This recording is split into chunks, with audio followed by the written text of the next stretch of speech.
Ito pala ang naging kwento ni Romeo Haloshos, isang politiko, businessman at producer sa Pilipinas. Halika mga kakwento, samahan ninyo ako at alamin natin ang naging kwento ng kanyang buhay. Si Romeo Nunong Garcia Haloshos Sr. ay isang kilala at napaka-kontrobersyal na politikong Pilipino, negosyante, at producer sa telebisyon na naglingkod bilang kinatawan ng Zamboanga del Norte. Isinilang noong November 24, 1940, sa lungsod ng Zamboanga, ang kanyang buhay ay nahubog ng kanyang mga panguhan ng negosyo sa media, isang makapangyarihang dinastiyang pampulitika, at isang kontrobersyal na hatol sa kasong kriminal. Pumanaw siya sa edad na 85 nito lamang August 2, 2026. Maagang buhay at background ng pamilya. Kapanganakan, isinilang noong huling bahagi ng 1940 sa lungsod ng Zamboanga noong panahon ng Commonwealth. Itinatag niya ang kanyang pangunahing pansarili, pambusiness, at pampulitikang baluarte sa tangway ng Zamboanga. Nagpalaki siya ng isang kilalang pamilyang pampulitika. Ang kanyang mga anak, kabilang nina Bullet, John, at Maita, at ang kanyang kapatid na si Rosalina ay naghawak kalaunan ng iba't ibang posisyon sa lokal na pamahalaan sa rehiyon. Karera sa media at TV production 1970 hanggang 1980. Bago pumasok sa politika, nagtayo si Haloshos ng isang maimpluwensyang karera sa libangan sa Pilipinas. Mga pioneer na negosyo, kasamang nagtatag ng Philippine Production Center, INC, at Production Specialists, INC. Malalaking broadcast, nagsilbing executive producer ng mga pangunahing palabas sa telebisyon, kabilang ang mga pageant ng Binibining Pilipinas at ang mga maagang laro ng Philippine Basketball Association, PBA. Tape INC. At Itbulaga, noong 1981, nakipagtulungan siya kay Tony Tuviera at sa tatlong komedyanteng TVJ, Tito Soto, Vic Soto, at Joey De Leon, upang itatag ang Television and Production Exponents INC, at Tape INC, ang kumpanya sa likod ng makasaysayang noontime variety show na Itbulaga. Pag-angat sa politika 1984 hanggang 1996. Batasang pambansa, pumasok siya sa pampublikong panunungkulan noong 1984 bilang assemblyman na kumakatawan sa Zamboanga del Norte sa lehislatura noong panahon ni Marcos. Pagkaputol ng termino, biglang natapos ang kanyang unang termino kasunod ng 1986 People Power Revolution.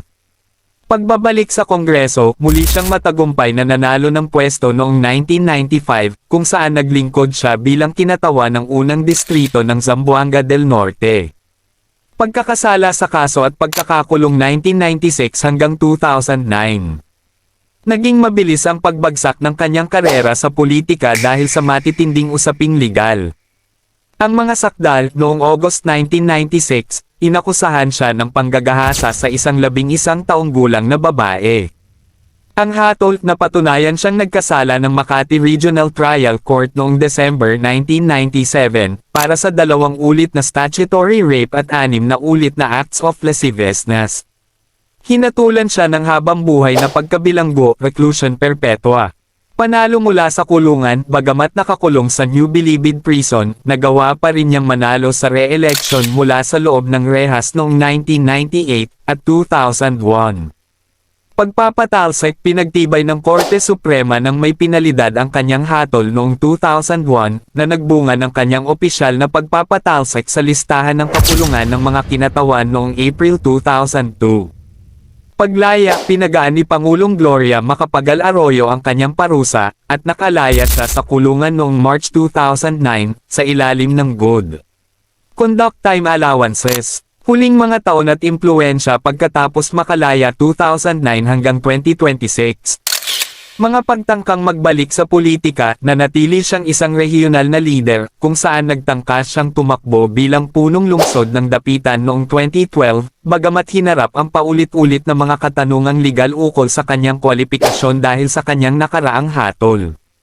Maimpluwensyang dinastiya, bagaman hindi na siya humawak ng pwesto sa Kongreso, pinalawak ng kanyang pamilya ang kanilang kontrol sa politika sa buong Zamboanga del Norte sa loob ng halos 2 dekada, bago nakaranas ng malalaking pagkatalo sa halalan laban sa Calabang Pamilya Uy noong kalagitnaan ng dekada 2020. Alitan sa kumpanyang Tape Inc.